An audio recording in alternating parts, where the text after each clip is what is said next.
بسم اللہ الرحمن الرحیم وقرآنا فرقناه لتقرأه على الناس على مكث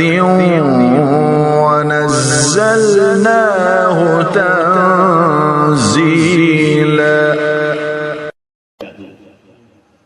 علامہ اقبال نے فرمایا تھا، نکل کر خانقاہوں سے ادا کر رسم شبیری کہ فقر خانقاہی ہے فقط اندوہ دلگیری.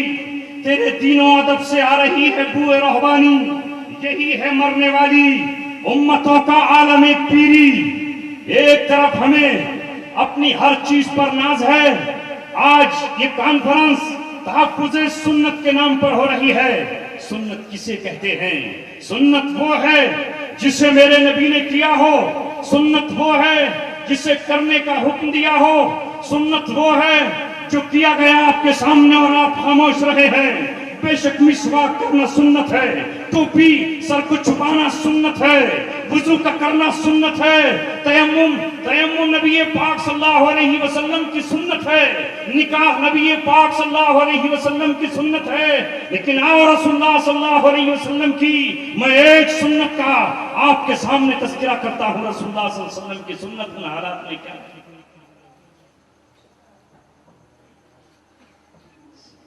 چاہیں گے نبی پاک صلی اللہ علیہ وسلم کی سنت کا سننا اور اس کا تحفظ.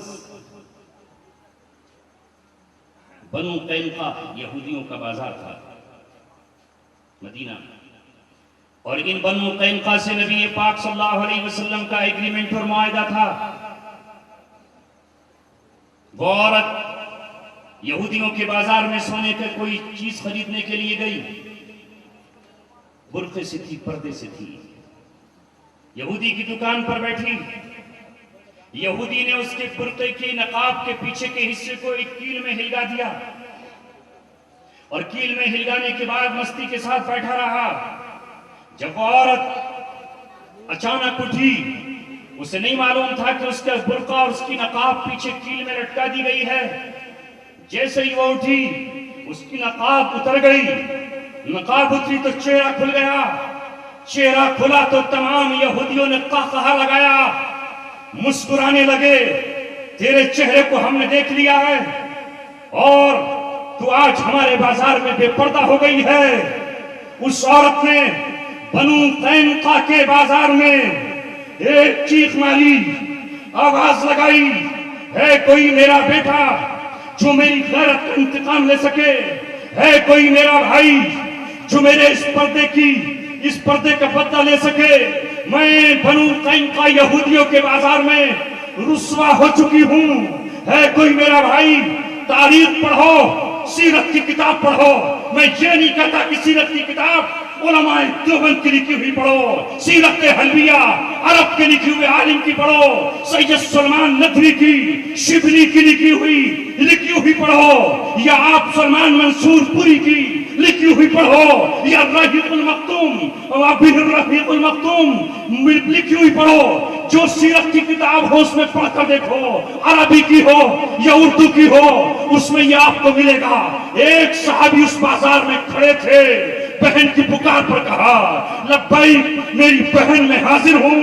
وہ کون سا یہودی ہے جس کے ہاتھ تیرے پردے کی طرف بڑھے، جس کے ہاتھ تیری نقاب کی طرف آگے بڑھے؟ بتا وہ کون ہے؟ بہن نے اشارہ کیا. اس صحابی نے اپنے نیام سے تلوار نکالی اور اس کے سینے پر رکھ کر یہ کہا، جب تک ہم زندہ ہیں، جب تک رگوں میں دوڑنے والا خون باقی ہے، جب تک آنکھوں کی جھپکنے کی طاقت باقی ہے، ہمارے ہوتے ہوئے ہماری بہن کی آبرو پر کوئی ڈاکہ نہیں ڈال سکتا. اور جب تک اس کی روح جسم سے نکل کر جہنم میں نہیں چلی گئی، اسی مقام پر کھڑے رہے.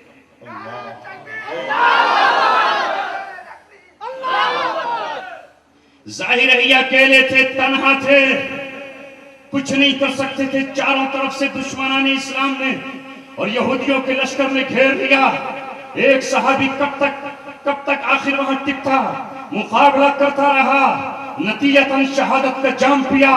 رسول اللہ میدان بدر سے باہر آئے اور جب آپ کو پتا چلا کہ ایک صحابی کو شہید کر دیا اور ایک میری بیٹی کا دوپٹہ تار تار کیا، لہذا آپ صلی اللہ علیہ وسلم نے حضرت علی مرتضیٰ سے کہا تیرا گھوڑا کہاں ہے، لشکر کہاں ہے؟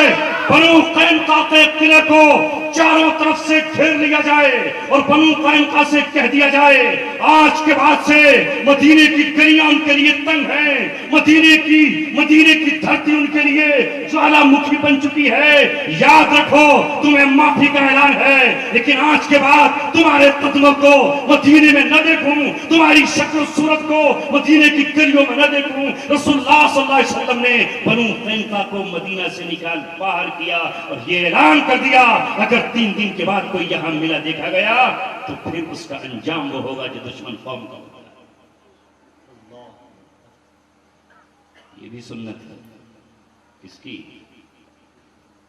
دو عالم کے تاجدار،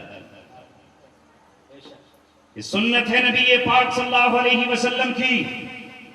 اس سنت کی حفاظت بھی قیامت تک مسلمانوں کی ذمہ داری ہے کہ وہ کرتے رہیں۔ تھوڑا اور آگے چلیے، وقت کی قلت اور اہم علماء کرام کا تشریف فرما ہونا مجھے زیادہ کچھ کہنے کی اجازت نہیں دیتا۔ آئیے رسول اللہ صلی اللہ علیہ وسلم عمرہ کرنے کے لیے نکلے، سن 6 ہجری میں احرام باندھے ہوئے ہیں، قربانی کے اونٹ آپ کے ساتھ ہیں۔ مقام حدیبیہ پر مشرکین آئے اور آنے کے بعد آپ کو روک دیا اور یہ کہا کہ آپ کو مکہ میں داخل نہیں ہونے دیں گے، خانہ کعبہ کا طواف نہیں کرنے دیں گے۔ آپ نے حضرت عمر سے کہا اے عمر تم جاؤ مکے والوں کو سمجھا دو ہم لڑنے نہیں آئے، مقابلہ کرنے نہیں آئے، مکے کو فتح کرنے نہیں آئے، ہم صرف عمرہ کرنے آئے ہیں، طواف کریں گے اور واپس چلے جائیں گے۔ حضرت عمر نے کہا اللہ کے رسول مجھے مت جانے دیجیے، مجھ سے اگر کسی کافر نے ٹیڑھی نظر اٹھا کر دیکھا تو اس کی نظر سلامت باقی نہیں رہے گی، اگر مجھ سے کسی نے زبان ٹیڑھی کر کے بولا تو میں اس کی زبان حلق سے کھینچ کر باہر کر دوں گا۔ میں ڈائلاگ اور مذاکرات کا آدمی نہیں ہوں۔ آپ حضرت عثمان کو بھیج دیجیے، ان کا خاندان بھی بڑا ہے، ان کی عزت بھی ہے، لہذا یہ ڈائلاگ اور مذاکرات کر لیں۔ حضرت عثمان گئے، ٹھہر گئے، افواہ اڑائی گئی، حضرت عثمان شہید ہو گئے۔ کتنے صحابہ تھے؟ 1500 صحابہ ہیں تقریباً۔ خبر آئی کہ عثمان شہید ہو گئے اور رسول اللہ صلی اللہ علیہ وسلم نے کیا کیا؟ رسول پاک صلی اللہ علیہ وسلم نے صحابہ کو جمع کیا ببول کے پیڑ کے نیچے اور یہ کہا کہ میرے ہاتھ پر بیعت کرو، میرے ہاتھ پر بیعت کرو۔ کون سی بیعت؟ اس بیعت کو سمجھو قرآن سے۔ آپ نے کہا اگر واقعی عثمان شہید کر دیا گیا، عثمان کا قتل کر دیا گیا تو ہم مکہ مکرمہ میں داخل ہو کر رہیں گے، قریش اور تمام مکہ سے مقابلہ ہوگا۔ دیگر ہتھیار ساتھ نہ تھے، صرف تلواریں ساتھ تھیں۔ کہا اگر تلواریں ٹوٹ جائیں گی تو ہاتھوں سے مقابلہ ہوگا، ہاتھ ٹوٹ جائیں گے تو جسم سے مقابلہ ہوگا۔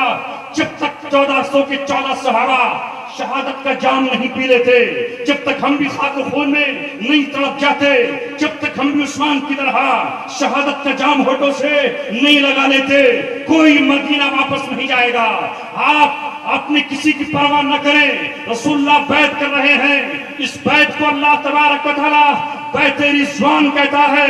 لقد رضی اللہ عن المؤمنین اذ یبایعونک تحت الشجرہ۔ اللہ تبارک و تعالیٰ راضی ہو گیا ان مسلمانوں سے، ان صحابہ اکرام سے جنہوں نے ببول کے پیڑ کے نیچے بیعت کی ہے۔ یہ بیعت موت کی بیعت تھی، یہ بیعت سلسلہ چشتیہ کی نہ تھی، یہ بیعت سلسلہ سہروردیہ کی نہ تھی، یہ بیعت سلسلہ قادریہ کی نہ تھی، یہ بیعت سلسلہ علویہ کی نہ تھی، یہ بیعت سلسلہ اویسیہ کی نہ تھی، یہ بیعت تھی ایک مسلمان کے خون کے قطروں کو حفاظت دینے کے لیے۔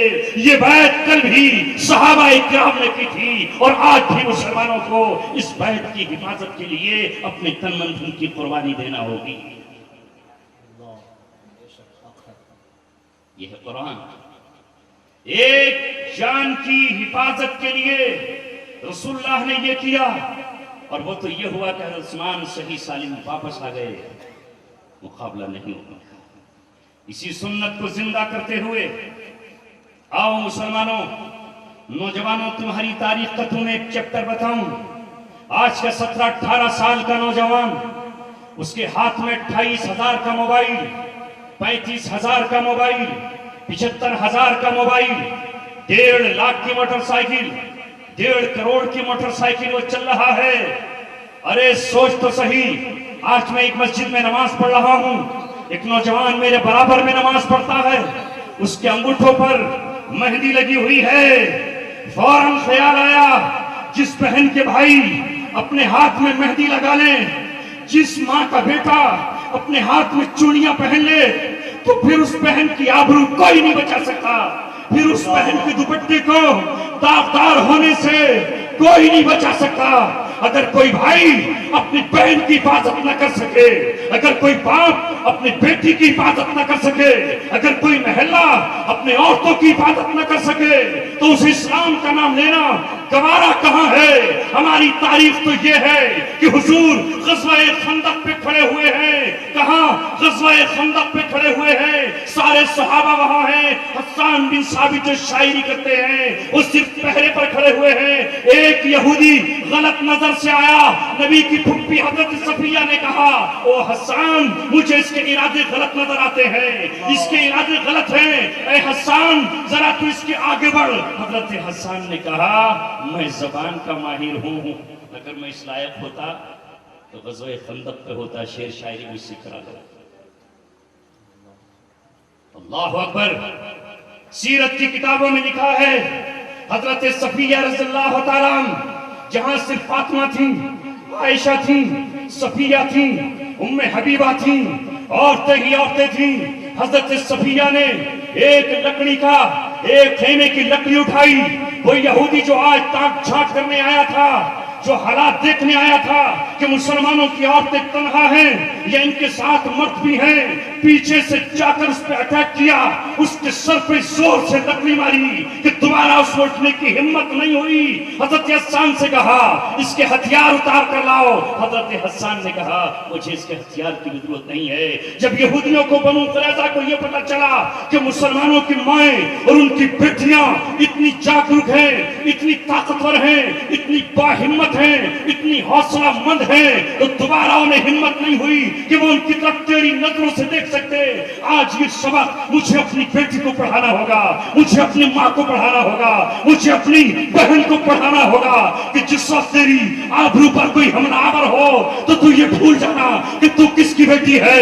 اس وقت تو جنگلی شیر بن جانا، اس وقت تو ناگی اور زہریلی ناگن بن جانا، جسم کے ٹکڑے ہو جائے تو شہادت کی موت ملے گی۔ میرے لیے آئیڈیل مہاتما گاندھی نہیں ہے، یاد رکھے ہندوستان کے تمام لوگ سن لے، میرا آئیڈیل محمد رسول اللہ ہے، جس نے یہ کہا ہے، من قتل دون مالہ فہو شہید، جو اپنے مال کی حفاظت میں مارا جائے وہ شہید ہے۔ ومن قتل دون عرضہ فہو شہید، جو اپنی آبرو بچاتے ہوئے مارا جائے وہ شہید ہے۔ ومن قتل دون دینہ، جو اپنے دین کو بچاتے ہوئے مارا جائے وہ شہید ہے۔ شہادت کو تم نے پیچھے چھوڑ دیا ہے۔ خدا کی قسم، شہادت ہماری لیلا بن جانی چاہیے، شہادت ہماری محبوبہ بن جانی چاہیے، شہادت کے لیے ہمیں جینا چاہیے اور مرنا چاہیے۔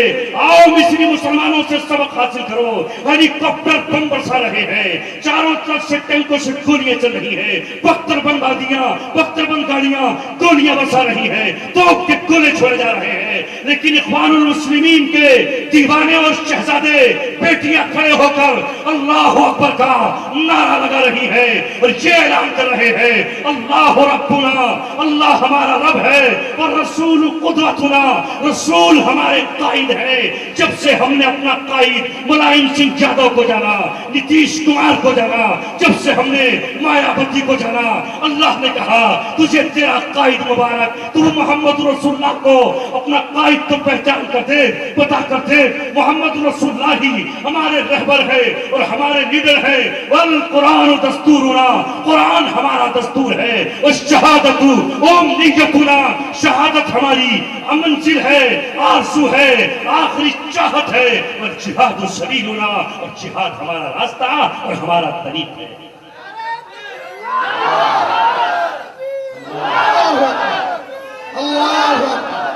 ہندوستان کی قومیں غلط نہ سمجھیں. جاؤ ملک سیریا کا جا کر جائزہ لو. ملک سیریا دیکھو، ساری دنیا ایک طرف ہے، چائنا ان کے ساتھ، رشیا ان کے ساتھ، ایران کے تمام شیعہ ان کے ساتھ، سعودی عرب کا حکمراں ان کے ساتھ، یہاں تک کہ حزب اللہ جس کو حزب الشیطان کہا جاتا ہے